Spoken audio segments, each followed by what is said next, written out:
Let's start. Last question. Strategy of pricing. काय सांगितले बघा लास्ट क्वेश्चन मध्ये. ऑलरेडी आपण दोन प्राइसिंग स्ट्रॅटेजी बघितलेल्या आहेत मार्केटिंगच्या. त्या कोणत्या दोन आहेत? प्राइसिंगचे फॅक्टर बघितले आपण. Factor influencing on pricing internal आणि एक्सटर्नल. ज्या प्राइसिंगच्या स्ट्रॅटेजी बघितल्या दोन. आतापर्यंत बऱ्याच वेळी आपण त्या रिपीट केलेल्या आहेत. त्या दोन स्ट्रॅटेजी कोणत्या?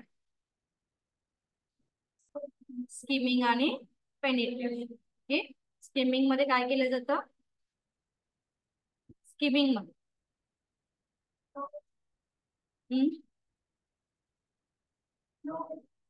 Innovation, right. म्हणजे प्रोडक्ट इनोव्हेटिव्ह आहे तर आपण काय करू?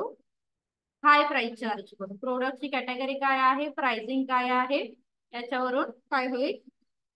प्राइसिंग आपण कमी जास्त चार्ज करतो. ओके, बघूया क्वेश्चन काय आहे. Explain various pricing strategy. The main aim of the management of every organisation is to maximum profit. कोणतीही ऑर्गनायझेशन असेल तर कुठे फोकस करणार आहे? मॅक्सिमम प्रॉफिट वरती फोकस करेल, right. Pricing strategy is a way of finding a competitive price of the product or services. आपल्याला कशी कॉम्पिटेटिव्ह प्राइस मिळवता येईल याच्यावरती प्रत्येक ऑर्गनायझेशन काय करेल किंवा प्रत्येक प्राइसिंग स्ट्रॅटेजी कॉन्सन्ट्रेट करेल. This strategy is combined with the other marketing pricing strategy that are the 4 P's. That means product, price, place, promotion. And economic pattern, competition, market demand, and finally product characteristic. म्हणजे जेव्हा आपण एखाद्या प्रोडक्टची price decide करतो, first of all here we concentrate on 4 P's. Okay, या 4 P's वरती आपण concentrate करणार आहोत. Then second thing, competitor strategy काय आहे. ओके, कॉम्पिटिटर स्ट्रॅटेजी काय असणार आहे हे कन्सिडर करू. आणि त्याचबरोबर मार्केट डिमांड काय आहे, and most important thing product characteristic. आपला प्रोडक्ट कोणत्या कॅटेगरीचा आहे हे सुद्धा आपण काय करू तिथे चेक करू. And then decide the pricing strategy. So one by one बघूया. These are the pricing strategy. First, penetration pricing.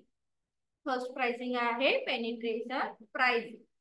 So when manufacturer introduce common types of product in the market first time, that time they will charge lower price of the product for the purpose of capturing market or face competition. Okay, तर ती low price का charge करतोय तो? कारण त्याला काय करायचं आहे, मार्केट कॅप्चर करायचं, राईट. मार्केट कॅप्चर करायचं आहे. त्याचबरोबर त्याच्यासोबत ऑलरेडी कॉम्पिटिशन असणार आहे. ती कॉम्पिटिशन कुठेतरी त्याला फेस करता यावी ह्या इंटेन्शनने तो काय करतोय, तर लो प्राइस चार्ज करतो. सेकंड थिंग, त्याचं जे प्रोडक्ट असणार आहे ते कॉमन आहे, म्हणजे ऑलरेडी त्याला मार्केटमध्ये सबस्टिट्यूशन आहे. ह्या सगळ्या गोष्टीचा अंदाज घेऊन मार्केटर काय करतायत पेनिट्रेशन मध्ये, मार्केटर चार्ज रिजनेबल प्राइस और low price of the product as compared to other competitors because here manufacturer introduce common types of product. Common product तिथे काय केलं जाणार आहे, तर इंट्रोड्यूस केलं जाणार आहे. कॉमन प्रोडक्ट, लो प्राइस आणि पर्पज असेल survival, market capture, face competition. हे बेसिक 3 त्याचे ऑब्जेक्टिव्ह असणार आहेत. आणि अशा वेळी जी प्राइस चार्ज केली जाते त्या प्राइसला आपण काय म्हणतोय, penetration pricing strategy. Clear first. Second आहे इकॉनॉमिक प्राइसिंग और no frill low price. So these pricing strategy of this product are considered as no frill, low price, where the promotion and marketing cost of the product are kept to minimum.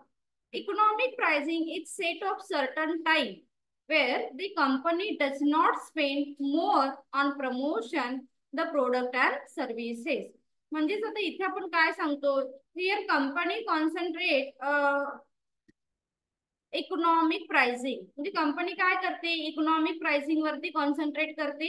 Economic pricing that means low pricing असणार आहे किंवा generally fix pricing असते. तर इथे अजून काय सांगितलं जातं, so company do not spend more amount on promotion. पण ऑलरेडी त्यांचं एखादं प्रोडक्ट मार्केटमध्ये जर असेल तर अशा वेळी ही स्ट्रॅटेजी काय केली जाते, यूज केली जाते. हे लक्षात ठेवा. फ्री प्राइसिंग मध्ये काय म्हटलेलं आहे की ऑलरेडी कस्टमरना नोन आहे तुमचा brand, then another second brand साठी company do not spend more amount on advertising and promotion. Okay, हा कीवर्ड आहे. Company do not spend more amount on advertising and promotion. This is called economic pricing. त्याला आपण economic pricing असं म्हणतो.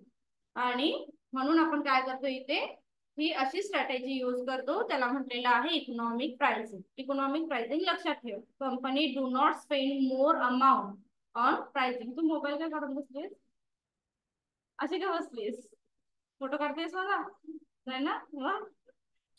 Clear झाले second point. Okay, then point number 3, use of psychological pricing strategy. जसं तुम्हाला सांगितलं की चला एक तुम्हाला प्रोडक्ट परचेस करायचं आहे, ते 10,000 रुपीजचं आहे. ओके, 10,000 रुपीजचं आहे. आणि ह्या प्राइसिंग स्ट्रॅटेजीला काय केलं जातं, एक प्रोडक्ट घ्यायचंय तुम्हाला, ते 9999 म्हणजे 1 रुपया कमी करून दिला जातो. पण जेव्हा 9 येईल किंवा सपोज सांगितलं प्रोडक्ट आहे 1000 रुपीजचं आणि इथे स्ट्रॅटेजी यूज केली जाते 333. This is called the psychological pricing. तिथे 500 आहे, तिथे 499 सांगितले जाते. म्हणजेच काय तर 1 रुपयाचा इम्पॅक्ट सुद्धा तुमच्या सायकोलॉजिकल वरती होत असतो. त्याला म्हटलेलं आहे psychologic pricing strategy. So psychological pricing strategy is an approach of gathering customer emotion. म्हणजे इथे तुम्ही काय करताय, कस्टमरच्या इमोशन वरती अटॅक करतो, right, and response instead of rational response. आणि डेफिनेटली इथे तुम्हाला कस्टमरचा रिस्पॉन्स हा इन्क्रीज झालेला बघायला मिळतो. जसं एक्झाम्पल मध्ये पण सांगितलेलं आहे, company will charge it's product 99 instead of 100. Clear. Psychological pricing म्हणतोय आपण. नेक्स्ट आहे pricing strategy of product line. Pricing strategy of product line. Product line pricing is defined as pricing a single product or services and pricing a range of product. आता इथे keyword काय आहे, single. Okay, so product line pricing is defined as pricing a single product or services and pricing range of product. For example, when you go for a car wash, you have an option for choosing a car wash of ₹200. म्हणजे basically coupon देतात बघा की एकावर अजून तुम्हाला त्या लाईनशी related अजून services मिळतील. जसं पार्लर मध्ये पण गेल्यानंतर आहे ना की तुम्हाला फेशियल करायचंय, ब्लीच करायचंय, अजून काय काय करायचं असेल तर वेगवेगळे कुपन असतात बघा किंवा काही फॅसिलिटी असतात. त्या प्राइसिंगला म्हटलेलं आहे आपण प्रोडक्ट स्ट्रॅटेजी लाईन. एकाच लाईन मध्ये जेव्हा तुम्हाला सर्व्हिसेस काय केल्या जातात, ऑफर केल्या जातात आणि डिफरंट प्राइस चार्ज केली जाते किंवा एका सिंगल प्राइस मधून वेगवेगळ्या सर्व्हिसेस प्रोव्हाइड केल्या जातात, त्या स्ट्रॅटेजीला आपण म्हणतोय pricing strategy of product line. Line it's a very important. Okay, clear point. Next, तर जसं मी तुम्हाला मागे मला वाटतं एक्झाम्पल एक दिलं होतं, आठवत नाहीये मला.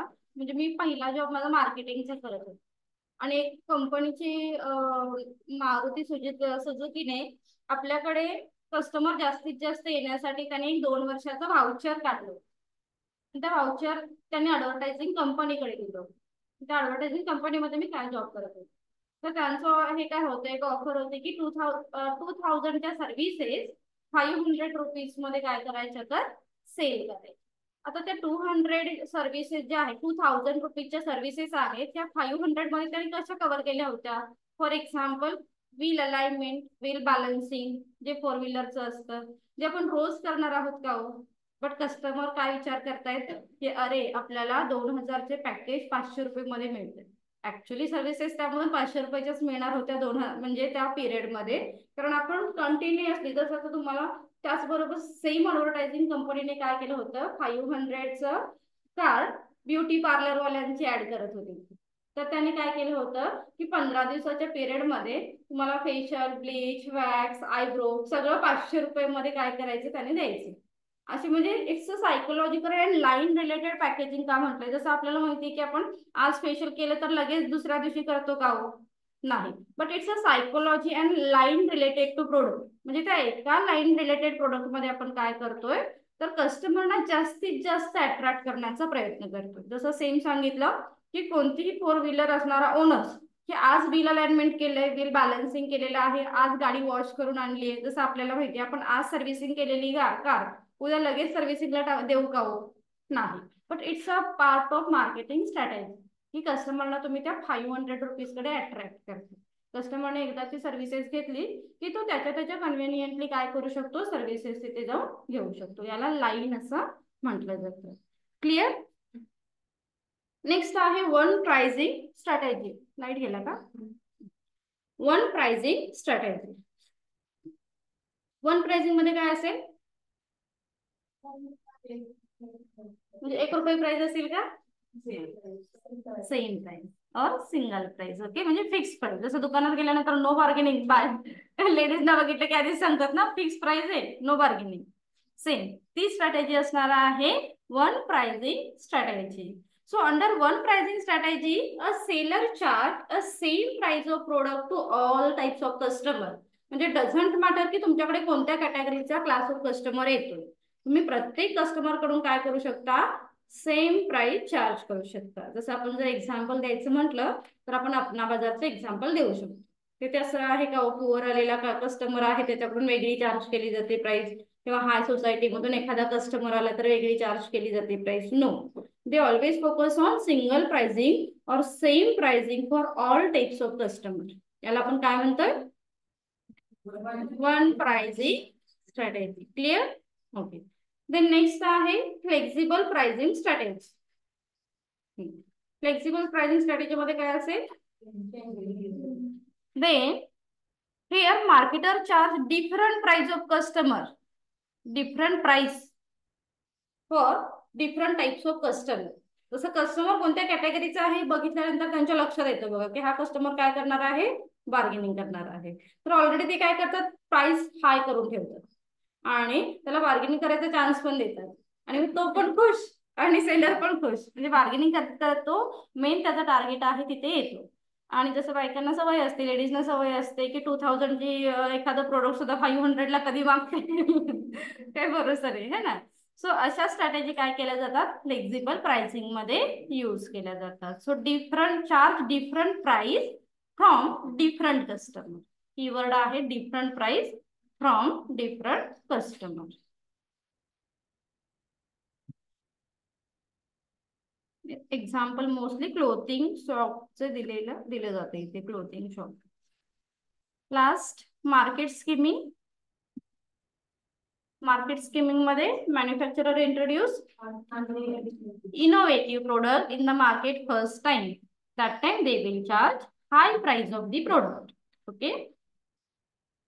मॅन्युफॅक्चरर नवीन जेव्हा एखादा न्यू प्रोडक्ट लॉन्च करतो, इनोव्हेटिव्ह प्रोडक्ट लॉन्च करतो, तेव्हा तो काय करणार आहे, हाय प्राइस तिथे चार्ज करणार आहे. Clear question? ओके. बघा रिवाइज करा एकदा. पहिली आपण बघितली जे तुमच्या पटकन इझिली लक्षात राहणाऱ्या कोणत्या आहेत, पेनिट्रेशन आहेत, स्कीमिंग आहे. Doesn't matter sequence. तर आधी त्या दोन घेऊ शकता. पेनिट्रेशन मध्ये लो प्राइस आहे, कॉमन टाइप्स ऑफ प्रोडक्ट आहे. स्कीमिंग मध्ये इनोव्हेटिव्ह प्रोडक्ट आहे, हाय प्राइस आहे. Then differentiate pricing. One pricing मध्ये आपण काय सांगितलं, सेम प्राइस. मॅन्युफॅक्चरर और marketer charge same price of the product from all types of customer. Okay. त्याच्यानंतर फ्लेक्झिबल प्राइसिंग बघितलं. मॅन्युफॅक्चरर और marketer charge different pricing from different customer. Then economic pricing. Economic मध्ये काय सांगितलं, इकॉनॉमिक प्राइसिंग मध्ये manufacturer do not concentrate or not spend on more amount on advertising and promotion. They always focus on economic pricing. Okay, reasonable pricing ला ते important देते. झाले कोणते 7 झाले सगळे? कोणती? Psychological pricing strategy. For example, here seller concentrate on customer psychology or attack on customer emotion. कस्टमरच्या emotion वरती डिरेक्टली अटॅक केला जातो.